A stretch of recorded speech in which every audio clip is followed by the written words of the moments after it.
to more breaking news, in fact, that we're tracking on the big story. This one in connection with the teachers' protest near Kolkata, where the candidates who qualified for the upper primary in 2016 test took to the streets demanding for their jobs. Now they allege that even after cracking the test, they have been deprived of the jobs.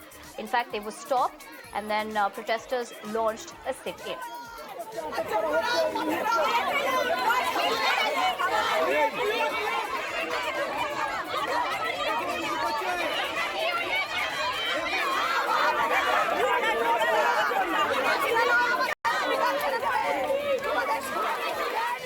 Alright, so these are the visuals that you see on your screens where the protesting candidates, of course, hit the streets.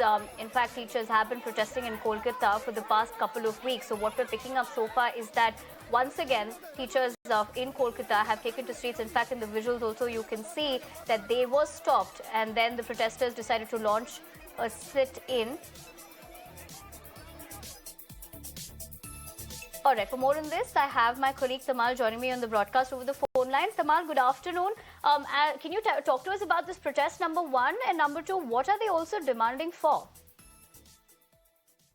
Well, for the past several months, we have seen that teacher aspirants have taken to the street, and especially after the revelation of alleged corruption that involved several Trinamool Congress ministers, including the former minister Partha Chatterjee, who have been arrested by Enforcement Directorate.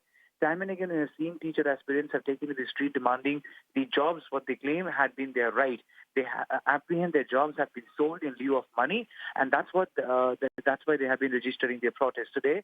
The teacher aspirants who had sat for the exam in the year 2016, and they claimed they had cracked the exam, and thereafter they were called for the interview, which is an indication of them cracking the exam, cracking the interview, and thus they are saying that even after 2016, in the past several years, they have not been given the job. They are all aspirants of the upper primary teachers department, and they're alleging that their jobs too have been sold off. Mind you, they wanted to hold a protest and walk till the education department in Salt Lake, which they were denied by police because that area comes under Section 144. As they were denied to proceed any further, they had launched their sit-in demonstration, and then police eventually had to crack down on them, forcibly remove them from the spot, bundle them inside the vehicle, and remove them, whisk them away from the spot. So the protesters are alleging this is nothing but police brutality, high-handedness on part of police.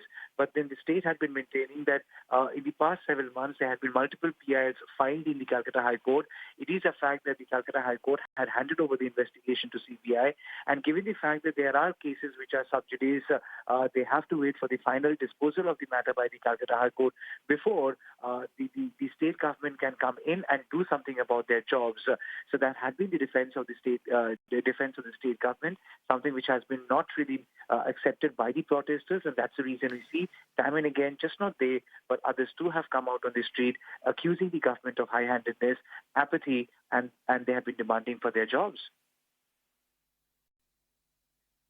Right, Tamal, thank you very much for joining us on the broadcast and giving us all those important details. We'll, of course, keep a close eye on that story.